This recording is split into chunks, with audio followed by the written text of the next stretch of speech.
was talking about bumping uglies. You and then your hoodie says you deserve to be loved. And I feel like the one thing we haven't talked about in this black conversation is black love. Yeah. And so my question for both of you is what is the thing you love most about black love? Like if any of our non-melanated cousins are watching, I know this might seem very, non-inclusive for y'all. It's not necessarily intended to be that Okay. way. Just is what it is. There's a difference. Can't explain it. If you know, you know. If you don't, well, maybe you'll experience it one day, maybe not. Be respectful. Nonetheless, back to the original question. Uh-huh. What is the thing that y'all love the most about black love in general? Because it is just that there's just something there for me. Like it feels a certain way. It looks a certain way. Like, and by a certain way, like obviously that's not like strictly heterosexual. Like just the love between. I think the understanding that might be a large part of it too. But the understanding within that love in an ideal sense, I think is what it is for me. But what about for y'all? Hmm. It's I don't know. It's a connectivity that you experience from afar, seeing black love. Like it all when I hear black love, I immediately think positive. I know some relationships have, been less than desirable or toxic or whatever. We won't speak that into existence. But I hear black love, I see Barack and Michelle, right? That's like just an image, but it's so many other examples out there. But I don't know. It's an energy. It's a connectivity. It's like this culturally immersive experience of a heartbeat. To get poetic, like it's something. It's That something was about it poetic. to be like, I want that, Yeah. am that, and I give that. Yeah.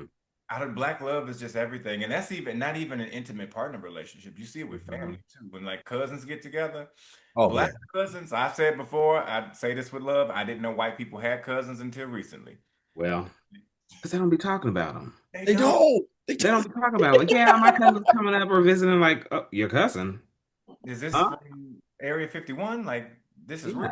Yeah. I thought this was a figment of my imagination. No, Like no. they will talk about an aunt. And remember, it's an aunt, not aunt, aunt, my aunt, and an uncle. But they don't ever talk about their cousins. Mm-mm. And they Just like exist. just like white people. Have you ever seen a white person drink Sprite?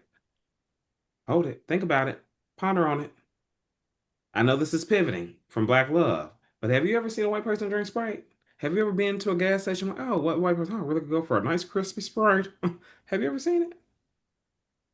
Hey yo. No. Wait a minute. Wait a Which minute. makes me, because I'm thinking I'm hollering. Because now I'm thinking about a McDonald's Sprite, and I've only have like Ooh. anonymously connected that to black culture. Ooh. Yeah. Have you ever seen a white person in a Sprite commercial? Besides Drake, he's half white, but No. This hey, listen. No, hey, no, that is actually because that's not their choice. They're going for a quick Sierra Mist, maybe yeah. even a 7 Up, never a Sprite. But Mm. they mostly stay on the dark side of soda. Oh, That's crazy as well. oh, uh-huh. Hey, Yeah, talk about hey, it. I peeped it. My third eye open now. I see it. I see Talk what's going on. talk about it. Talk about it. I'm sorry. I Um, know I got us off I didn't know track. so much. But this is the exact example of black love. Like this culture connection right here. It's something about it. No, seriously. Seriously. I mean, just being able to just it stopped you in your tracks, didn't it? The question. It did. It truly did. Yeah. Yeah. It's a conspiracy. Yeah, it's probably in them Epstein files. I'm telling you. Hey, I'm yo. telling you. But back to the original question. I think Black love is everything what we were kind of, I mean, we've already been talking about just like that feeling, that energy, that cultural connection to borrow Donald's language. But I also think about Black love as something that just continues to sustain us through all of the different things that we have gone through as a community, individually, collectively. You know. like I said, when we were, when we kind of first started talking and just thinking about Black History Month, I'm just like, damn, like, you know, um, we've been through so much, and like I follow a lot of like different stuff on social media. Like I follow the National History Museum of African American Culture, and like they always do posts and things. Like today's Nina Simone's birthday, and I was just like, oh wow, like, and I was just, I don't know, for a reason I just kind of started thinking about Nina Simone and just like all the stuff she used to sing about and all the things like she's seen, like she saw in her lifetime, and I'm like, man, like, but so many Black people love Nina Simone's work, and just like thinking about just like how Black love is immersed in all kind of aspects of our culture and community, our family, our art, our music, our fashion, our grooming techniques. You know what I'm saying? Like how Black men we go and get our haircuts, our hair retwists, how we do our hair, all of the things. Like Black love is interwoven in all of that. You know what I'm saying? Like how do we know exactly what products to put in our hair to make it look a certain way? Like that's like because we love our hair. You know what I'm saying? Like how do we know what song is going to ring off at the cookout because it connects us to memory, it connects us to growing up, it connects us through our generations with our family members. You know what I'm saying? That's love. So I think about how it sustained us in all these different ways and different areas within our community, like just everything. It's a really sustaining force, and I love to be able to experience it and witness it, and also to share it with my people. You know what I'm saying? Sorry if you hate from outside the club and know you cannot come in. That's me. I know some of y'all may feel differently, honey. Oh, honestly, that's a great point. Another quick side note. I think I might slowly be inching toward the community that wants to stop giving invites to the cookout. Now, I'm all for a good ally, right? If you a good ally, if you want to provide the funds for said cookout, so we don't have to, that'd be great. We'll take a good donation. However, for the actual celebration of it all, for the actual cookout, I am starting to move toward the side of like just cause somebody an ally or do something cool don't mean they gotta get an invitation. Cause we just started throwing invitations out at some point. It ain't supposed to be that easy of a that No, mail ain't supposed to be that it's supposed to be a little bit more exclusive. You it know what is. I'm saying? So we can stop. We can stop doing that. I'm with y'all, that part of the community. And Um, heavy on the donation money, do not bring your potato salad. hey, What is that? don't even look, don't bring your sweet tea either. We Okay. don't know how you make it. Definitely don't bring your mac and cheese. Yeah, Y'all are those make it very well. raisins? If you got raisins in any dish, actually, just leave that at the crib. We don't know if y'all cook with, Yuck. we don't know if y'all cook with y'all animals in the kitchen or not. Yeah. Can't have that happening. You got a little kitten paw on top of the mac and cheese, like, like, Hey, yo. uh, uh-uh, uh-uh. Uh, but yes, back to Black Love. Yeah. Um, but no, I agree with everything that was said. I feel like the most interesting thing to me, honestly, in terms of Black Love, and it kind of goes back to the Black man aspect of it too. Donald, you probably know a little bit more context than Jeff might, but Jeff, you may know this in a general sense. But honestly, the relationship with my father is an example of Black love that I don't think I've like fully realized until I got older, right? Because having a weird relationship and just having a relationship where I just wanted more from it with him has always been something that's been like interesting for me to navigate. But it got to a point where it was never his love for me that was questioned. It was just about me kind of understanding how he was raised and ultimately just how he came to be who he is as a man. But I think about how in his moments where he is vulnerable and transparent with me, the one constant that he always communicates is that he always wants me to be better than what he was, um and that he feels that I've already surpassed it and that I'm on my way, and for him that is enough, for everything that he might not feel that he did correctly. I think there's an aspect to him that can hang his hat on how I turned out and the fact that like I'm taking it a step further than he did. And that made me think that in general, all of us are our ancestors' wildest dreams. And I feel like the idea that they did endure everything that they did with the thought that this is for generations down the road. Like this isn't for me as much as it's for them to be able to have the opportunities that they have and for us to be able to acknowledge that and take advantage of the opportunities we have. Um, I think it's just beautiful. So I think that that in and of itself kind of encapsulates, Black love. And I think that's why it's always so fulfilling to see, people going after these opportunities, people going after their dreams because that in and of itself is love, whether I know you personally or not. And I think that's the thing too. We all kind of spoke to it, but like we don't got to know you, for that love to be there. You be random Joe off the street, that look the dap in and of itself is an Uh-huh. example. I got to know you from a can of paint. That dap, that love, big dog. You have a good day, man. Be safe. You know what I'm saying? Go on about your business now. But yeah, Quick sidebar. I'm not gonna go into detail because I would like to fact check myself before I say this publicly on the podcast, but I encourage you all to look up the history of the DAP. Hmm. Okay. Culturally connected to black men in the war, I believe. Oh. hmm, I saw a post about it. I mean, it's the internet. So I saw a post about it. I didn't continue to go to fact check it, but I think the DAP is culturally connected to black men in the war. I Hmm. believe.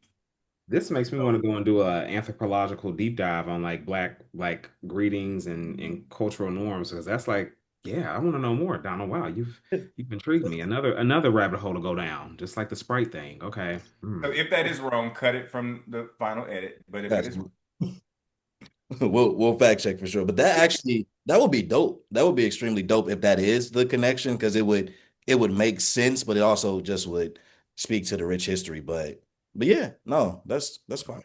That's fire.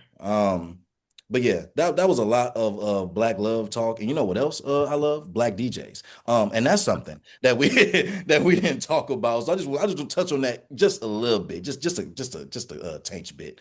But no, Jeff, actually you mentioned at the beginning of the pod like getting back acclimated to working full time and DJing as well. And so honestly, what I would want for you to just go into a little bit is within that entrepreneurial journey, how is it navigating, you have this creative passion that can give you opportunities and that can for a time frame be this amazing thing that boasts a lot of good results, but it might not always be the thing that is sustainable and always provides you with something that allows you to be the most comfortable. So just within your journey and within what comes with acclimating to how things can look differently, just kind of speak to what that's been like for you.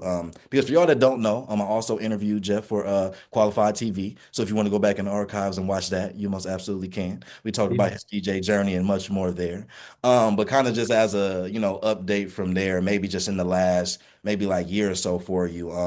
Just kind of speak to that journey and how you kind of navigated the different way it can kind of, pull you.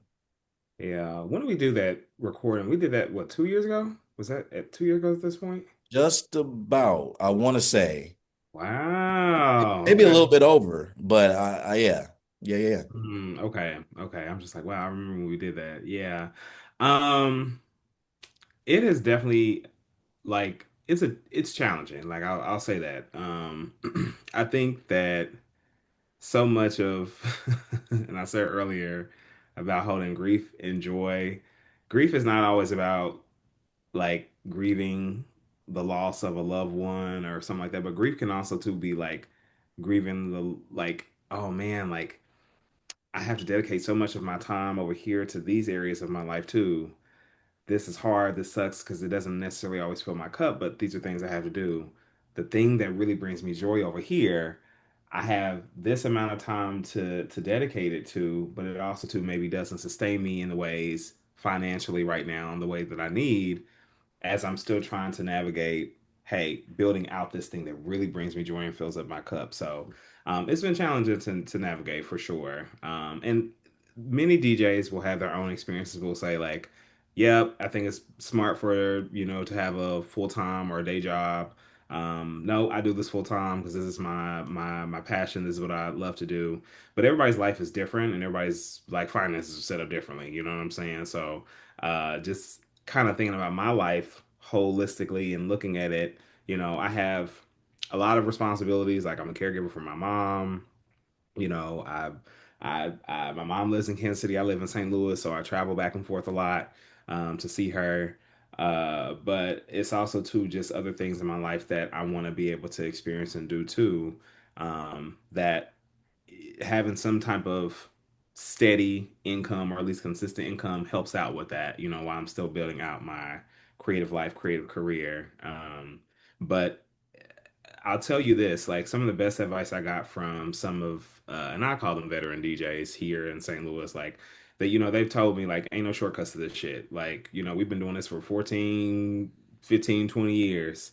You know, unless you like some kind of mega influencer with millions of followers, there's like no shortcut to any of this. Like you do have to grind. You do have to haul your shit everywhere around the city. And trust me, y'all, I was doing that all last year, last summer. I had like 50 pound, 250 pound speakers in my hand, walking around the heat, setting things up. You know what I'm saying? Like so, it's definitely like I've been experiencing a lot what a lot of my mentors in the community have been telling me to like there's no shortcuts. Like you do have to grind.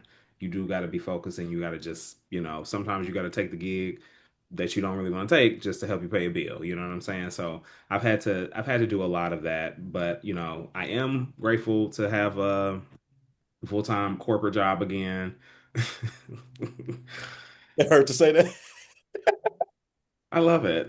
No, no. And I mean, I know I really am grateful. And there are definitely aspects that I really love and enjoy, don't get me wrong. And when you have found this thing that really just sets you on fire, it's like, oh my God, like I love doing this. You know, it does make it harder to like really feel like you have to dedicate your time to other places and you know, and again, think about your life. Like, okay, you got other responsibilities that you got to take care of over here too, you know. So what does that all look like? I'm still figuring that out, but I will say um there is benefit to learning skills in having like a corporate job or a day job that you can transfer to being an entrepreneur, right? So like I know how to work with different types of audiences. I know how to read over contracts and policies. I know how to look for details. I even know how to communicate. You know what I'm saying? A lot of entrepreneurs, a lot of people do not know how to fucking communicate. But working a corporate job and even just like being in higher ed, like working with you know students and faculty and all these diverse populations and things, like it's really taught me a lot of how I carry myself as an entrepreneur and even in a creative space. And one thing about it, music is something that everybody has a relationship with, from a corporation to a 13-year-old who just wants some good music for their birthday party. Everybody has a relationship to music, and I really try to leverage that in everything that I do as an entrepreneur.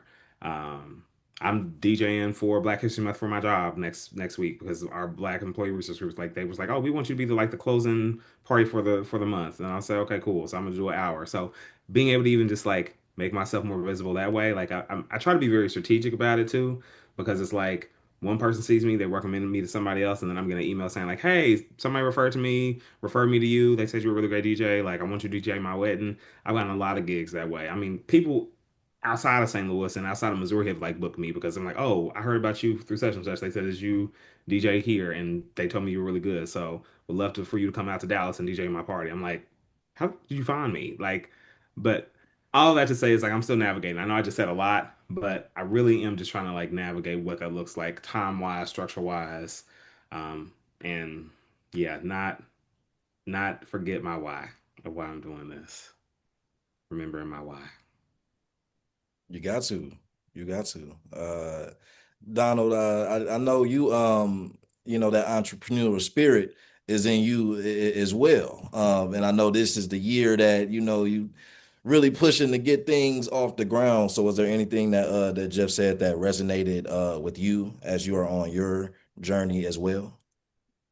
Yeah, I mean, working backwards, just leaning into the why. Like I feel like I've dipped a toe into entrepreneurship in 2023. But now that it's 2026, it's like, okay, what are we really doing and why are we really doing this? Yeah, the money could be great as an additional stream of income, but as a creative, right? And I use that term generally. I feel like to be an entrepreneur, you do have to be a creative, not in the sense of like we typically talk about creative in like media and art, but to work for yourself, to kind of have all of these offshoots to do things, or you are a one to, well, for me, three-person team, really wanting to make a difference. And what does that is? So with like Jeff as a creative in the DJ sense, like you were making a difference uh in experience by way of music, right? And I feel like in where I am, making a difference, being creative in the way people think and receive information. Hmm. Um, because I want life to be made simple. And I feel like a lot of times things are just overcomplicated. So, as an entrepreneur, and somebody who is wanting to help other businesses, people, and communities develop, I want to do it creatively. I want to do it in a way that makes sense for that person. Like you always hear like, oh, meet somebody where they are, but then you force them to come where you are and say it has to be done this way. Hmm.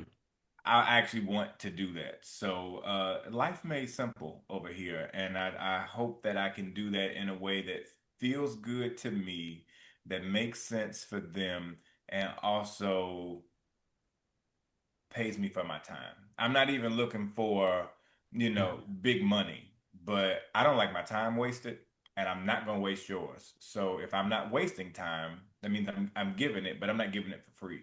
So I would like that return on investment financially. But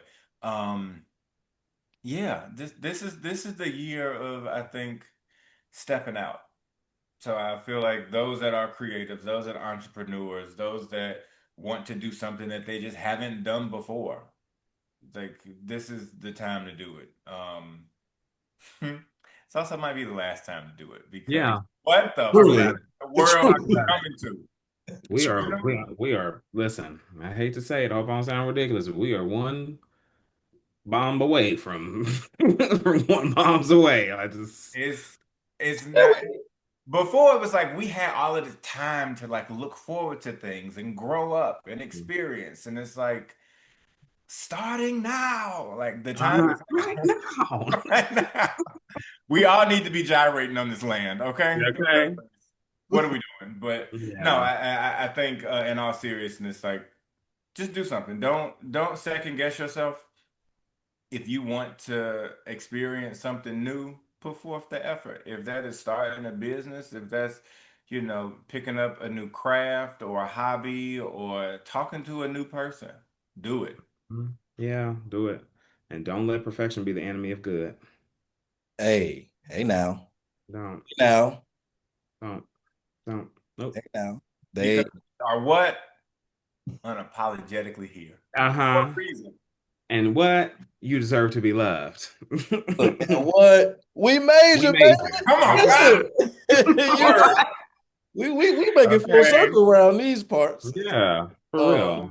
but no, I love what both of you all said, and I'll keep mine short. But the grind part is real, Jeff, and I feel like something I feel like I had to admit this week is like, yeah, the grind won this week. Most weeks, I'm cool. I'll be going toe to toe with the grind, and we be all right. We be able to do a handshake at the end of the week, go about our business. We'll be back here on Monday. But nah, the grind did it. He did his big one this past week. He sure did. I couldn't keep up. But that's also bound to happen as well. It's just part of it. So whether you're talking about being an entrepreneur, whether you're just talking about life, as we were discussing it earlier, you bound to have some days, some weeks that you don't feel your best, that you don't feel the strongest, that you don't feel like you even succeeded in whatever your definition of that is. But got to keep going, got to keep moving, and all the things that we've been saying. We've been joking, but we've been serious. We are all unapologetically here. Everybody deserves to be loved. We all major in some way, form of fashion. We all up there. Big ups to everybody. But Uh-huh. but yeah, no, it's been the journey is fun. You just got to keep it light, and you gotta remember your why, as you said, Jeff. I think that's the biggest for Yeah, everything. But yeah, yeah, yeah. Major takeaways from all the things that we've discussed, because it's been a lot. I feel like the people can walk away with a lot of great gems from this one. But yeah, y'all major takeaways. I'll let our guest go first. oh Yeah. my God.